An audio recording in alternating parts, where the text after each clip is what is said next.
আমরা আল্লাহর মেহমান হয়েছি, এজন্য আমাদের মর্যাদা এত বেড়ে গেছে। এটা বড় দামি কিতাব। এটা মুসলমানরা যতদিন তেলাওয়াত করছে, বুঝছে, আমল করছে, যতদিন মুসলমানদের এক হাতে কোরআন ছিল, আরেক হাতে অন্যায়ের বিরুদ্ধে ন্যায়ের পক্ষে তরবারি ছিল, ততদিন পর্যন্ত দুনিয়ার কোন শক্তি মুসলমানদের সাথে পারে নাই।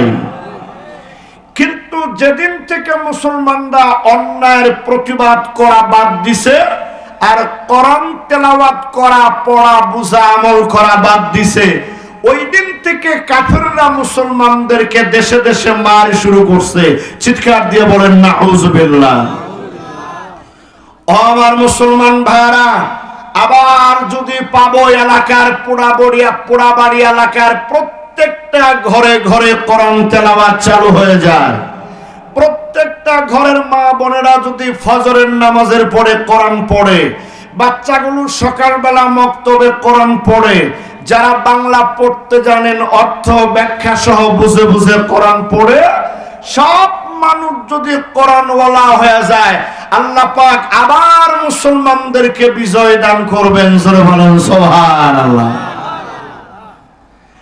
আমার ভাইরা, আল্লাহর নবীর একজন প্রিয় সাহাবী হযরত আসিম রাদিয়াল্লাহু তাআলা আনহু, উনি ওনার ঘরের মধ্যে বসে কোরআনে কারীম তেলাওয়াত করতেছে, মন দিয়া, প্রাণ দিয়া, হৃদয় দিয়া ঘরের মধ্যে বসে বসে কোরআন শরীফ পড়তেছে।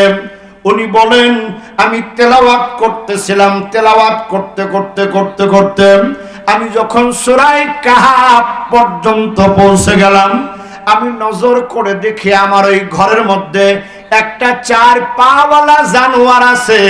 ওটা কেন জানি হঠাৎ করে ছুটাছুটি করা শুরু করে দিল।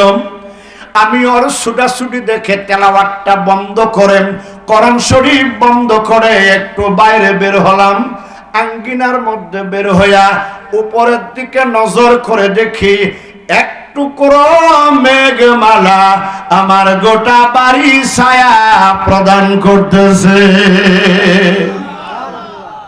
ভয় পেয়ে গেলাম, এক দৌড়ে নবীজির দরবারে হাজির হয়ে গেলাম। নবীজিরে বললাম, ইয়া রাসূলুল্লাহ, আমি কোনো অপরাধ করি নাই, ঘরের মধ্যে কোরআন শরীফ তেলাওয়াত করতেছিলাম, কিন্তু হঠাৎ করে আমার চারপায়ে জানোয়ারটা ছটফট শুরু করে দিল, আর আমার বাড়ির উপরে এক টুকরো মেঘমালা চলে আসছে। কি জন্য নবী আমি কিছু বুঝতে পারি নাই। নবীজি ডাক দিয়ে বলেন, আল্লাহর বান্দা, তুমি তেলাওয়াতটা বন্ধ করেছো কেন?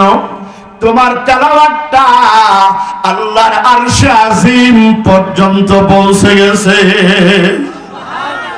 তোমার তেলাওয়াতে আল্লাহ খুশি হইয়া তোমার বাড়িতে সাকিনা নাজিল করতেছিল। সাকিনা মানে রহমত, বরকত, রহমতের ফেরেশতা নাজিল হচ্ছিল। ওগুলারে দেখে তোমার চারপায়ে জানোয়ারটা ছটফট করেছে। আর ওই সাকিনার নিদর্শন স্বরূপ তোমার বাড়ি পাহারা দেওয়ার জন্য আল্লাহ এক টুকরা মেঘমালা পাঠাইয়া দিছে।